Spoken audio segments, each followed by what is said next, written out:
नमस्कार दोस्तों, हमारे चैनल में आपका स्वागत है।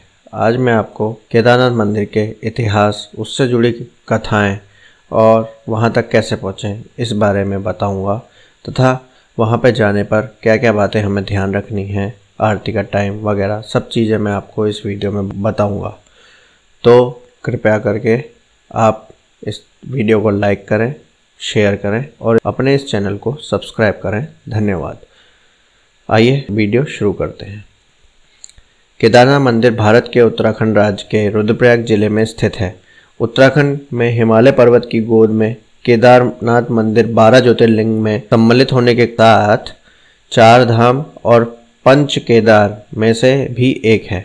यहाँ की प्रतिकूल जलवायु के कारण यह मंदिर अप्रैल से नवंबर माह के मध्य ही दर्शन के लिए खुलता है। पत्थरों से बने कत्यूरी शैली से बने इस मंदिर के बारे में कहा जाता है कि इसका निर्माण पांडव वंश के जनमेजय ने कराया था। यहाँ स्थित स्वयंभू शिवलिंग अति प्राचीन है। आदि शंकराचार्य ने इस मंदिर का जीर्णोद्धार करवाया। जून 2016 के दौरान भारत के उत्तराखंड और हिमाचल प्रदेश राज्यों में अचानक आई बाढ़ और भूस्खलन के कारण केदारनाथ सबसे अधिक प्रभावित क्षेत्र रहा। मंदिर की दीवारें गिर गईं और बाढ़ में बह गईं। इस ऐतिहासिक मंदिर का मुख्य हिस्सा और सदियों पुराना गुंबद सुरक्षित रहे, लेकिन मंदिर का प्रवेश द्वार और उसके आसपास का पूरा इलाका तबाह हो गया था। अब आइए जानते हैं मंदिर का इतिहास। केदारनाथ की बड़ी महिमा है। उत्तराखंड में बद्रीनाथ और केदारनाथ ये 2 प्रधान तीर्थ हैं। दोनों के दर्शन का बड़ा ही महत्व है। केदारनाथ के संबंध में लिखा है कि जो व्यक्ति केदारनाथ के दर्शन किए बिना बद्रीनाथ की यात्रा करता है, उसकी यात्रा निष्फल जाती है और केदारनाथ सहित नर नारायण मूर्ति के दर्शन का फल समस्त पापों के नाश पूर्वक जीवन मुक्ति की प्राप्ति बतलाता है। इस मंदिर की आयु के बारे में कोई ऐतिहासिक प्रमाण नहीं है, पर 1000 वर्षों से केदारनाथ एक महत्वपूर्ण तीर्थ यात्रा रहा है। राहुल सांकृत्यायन के अनुसार ये 12वीं या 13वीं शताब्दी का है। ग्वालियर से मिले एक राजा भोज स्तुति के अनुसार उनका बनवाया हुआ है, जो 1076 से 1099 काल के थे। एक मान्यता अनुसार वर्तमान मंदिर 8वीं शताब्दी में आदि शंकराचार्य द्वारा बनवाया गया था, जो पांडवों द्वारा द्वापर काल में बनाए गए पहले के मंदिर की बगल में है। मंदिर के बड़े धूसर रंग की सीढ़ी पर पाली या ब्राह्मी लिपि में कुछ गुदा हुआ है, जिसे स्पष्ट जानना मुश्किल है। फिर भी इतिहासकार मानते हैं कि शैव लोग आदि शंकराचार्य से पहले से ही केदारनाथ जाते रहे हैं। 1882 के इतिहास के अनुसार साफ अग्रभाग के साथ मंदिर एक भव्य भवन था, जिसके दोनों ओर पूजा मुद्रा में मूर्तियां हैं।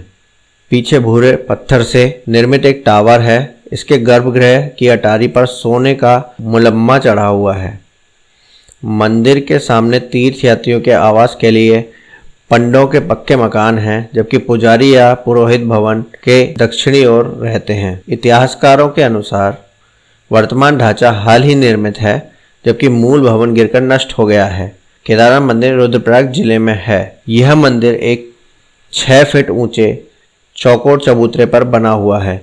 मंदिर में मुख्य भाग मंडप और गर्भगृह के चारों ओर प्रदक्षिणा पथ है। बाहर प्रांगण में नंदी बैल वाहन के रूप में विराजमान है।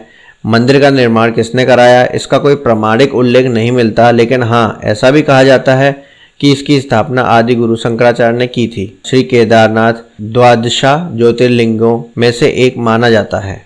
प्रातः काल में शिव पिंड को प्राकृतिक रूप से स्नान कराकर उस पर घी लेपन किया जाता है। तत्पश्चात धूप दीप जलाकर आरती उतारी जाती है। इस समय यात्रीगण मंदिर में प्रवेश कर पूजन कर सकते हैं, लेकिन संध्या के समय भगवान का श्रृंगार किया जाता है। उन्हें विविध प्रकार की चित्ताकर्षण ढंग से सजाया जाता है। भक्तगण दूर से केवल इनका दर्शन ही कर सकते हैं। केदारनाथ के पुजारी मैसूर के जंगम ब्राह्मण ही होते हैं।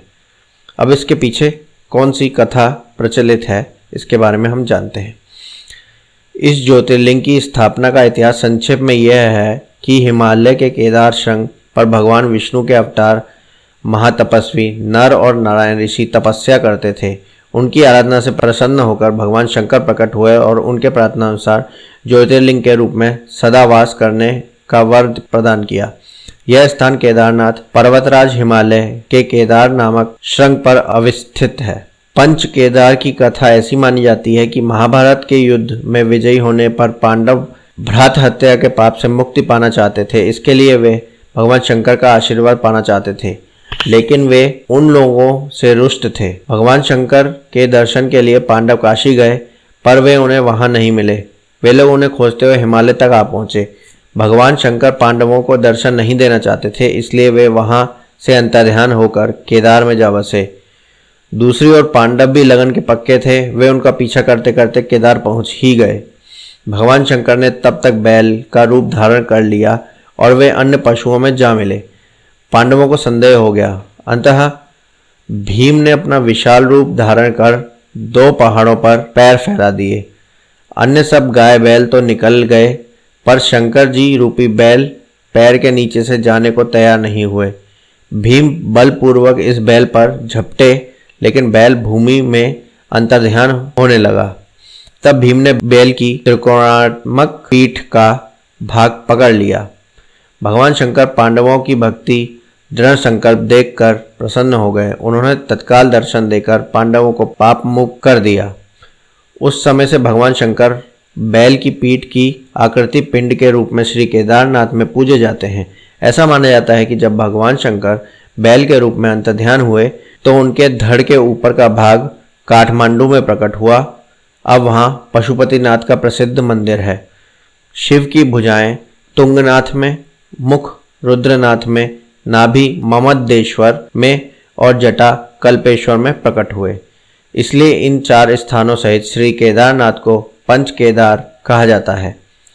यहाँ शिवजी के भव्य मंदिर बने हुए हैं। चौड़ीबारी हिमनंद के कुंड से निकलती मंदाकिनी नदी के समीप केदारनाथ पर्वत शिखर के पाद में कत्यूरी शैली द्वारा निर्मित विश्व प्रसिद्ध केदार मंदिर 3562 मीटर की ऊंचाई पर स्थित है। इसे 1000 वर्ष से भी पूर्ण का निर्मित माना जाता है। जनश्रुति है कि इसका निर्माण पांडवों या उनके वंशज जन्मेय द्वारा कराया गया था। साथ ही यह भी प्रचलित है कि मंदिर का जीर्णोद्धार जगत गुरु आदि शंकराचार्य ने करवाया था। मंदिर के पृष्ठभाग में शंकराचार्य जी की समाधि है। इस मंदिर का निर्माण 10वीं-12वीं शताब्दी के मध्य बताया गया है। यह मंदिर वास्तुकला का अद्भुत व आकर्षक नमूना है। मंदिर के गर्भगृह में नुकीली चट्टान भगवान शिव के सदाशिव रूप में पूजी जाती है। केदारनाथ मंदिर के कपाट मेष संक्रांति के 15 दिन पूर्व खुलते हैं और अघन संक्रांति के निकट बलराज की रात्रि चारों पहर के पूजा और भैया दूज के दिन प्रातः 4 बजे श्री केदार को घृत कमल व वस्त्रादि की समाधि के साथ ही कपाट बंद हो जाते हैं। केदारनाथ के निकट श्री गांधी सरोवर और वासुकी ताल हैं। केदारनाथ पहुंचने के लिए रुद्रप्रयाग से गुप्तकाशी होकर 20 किलोमीटर आगे गौरीकुंड तक मोटर मार्ग से और 14 किलोमीटर की यात्रा मध्यम व तीव्र ढाल से होकर गुजरने वाले पैदल मार्ग द्वारा करनी पड़ती है। मंदिर मंदाकिनी के घाट पर बना हुआ है। भीतर घारे अंधकार रहता है और दीपक के सहारे ही शंकर जी के दर्शन होते हैं। शिवलिंग स्वयंभू है। सम्मुख की ओर यात्रा जल पुष्पादि चढ़ाते हैं और दूसरी ओर भगवान को घृत अर्पित कर बाहां भरकर मिलते हैं। मूर्ति 4 हाथ लंबी और 1.5 हाथ मोटी है। मंदिर के जगन मोहन में द्रौपदी सहित 5 पांडवों की विशाल मूर्तियां हैं। मंदिर के पीछे कई कुंड हैं जिनमें आचमन तथा तर्पण किया जाता है। अब दर्शन का समय क्या है ये मैं बताता हूँ। केदारनाथ जी का मंदिर आम दर्शनार्थियों के लिए प्रातः 6 बजे खुलता है। दोपहर 3 से 5 बजे तक विशेष पूजा होती है और उसके बाद विश्राम के लिए मंदिर बंद कर दिया जाता है। पुनः शाम 5 बजे जनता के दर्शन हेतु मंदिर खोला जाता है। 5 मुख वाली भगवान शिव की प्रतिमा का विधिवत श्रृंगार करके 7:30 से 8:30 बजे तक नियमित आरती होती है। रात्रि 8:30 बजे केदारेश्वर ज्योतिर्लिंग का मंदिर बंद कर दिया जाता है। शीतकाल में केदार घाटी बर्फ से ढक जाती है। यद्यपि केदारनाथ मंदिर के खोलने और बंद करने का मुहूर्त निकाला जाता है, किंतु यह सामान्यतः नवंबर माह की 15 तारीख से पूर्व बंद हो जाता है और 6 माह बाद अर्थात बैसाखी 13-14 अप्रैल के बाद कपाट खुलते हैं। ऐसी स्थिति में केदारनाथ की पंचमुखी प्रतिमा को ऊखीमठ में लाया जाता है। इसी प्रतिमा की पूजा यहाँ भी रावल जी करते हैं। केदारनाथ में जनता शुल्क जमा कराकर रसीद प्राप्त करती है और उसके अनुसार ही वह मंदिर में पूजा आरती कराती है अथवा भोग प्रसाद ग्रहण करती है। भगवान की पूजाओं के क्रम में प्रातःकालिक पूजा, महाभिषेक पूजा, अभिषेक, लघु रुद्राभिषेक, संपूर्ण आरती, पांडव पूजा, गणेश पूजा, श्री भैरव पूजा, पार्वती जी की पूजा, शिव सहस्त्र नाम आदि प्रमुख हैं। मंदिर समिति द्वारा केदारनाथ मंदिर में पूजा कराने हेतु जनता से जो दक्षिणा ली जाती है उसे समिति समय समय पर परिवर्तित भी करती रहती है। तो दोस्तों, केदारनाथ जी जो उत्तराखंड में 4 धाम स्थित हैं उनमें से एक धाम है। यहाँ पर आप लोग जरूर आइए। और अब भारत सरकार द्वारा चारों धामों को जोड़ने की योजना पर कार्य चल रहा है, तो सड़क मार्ग बहुत ही अच्छे बनने जा रहे हैं जिससे यात्रियों को यहाँ पहुँचने में ज़्यादा कष्ट नहीं होगा। आशा है आज का ये वीडियो आपको पसंद आया होगा।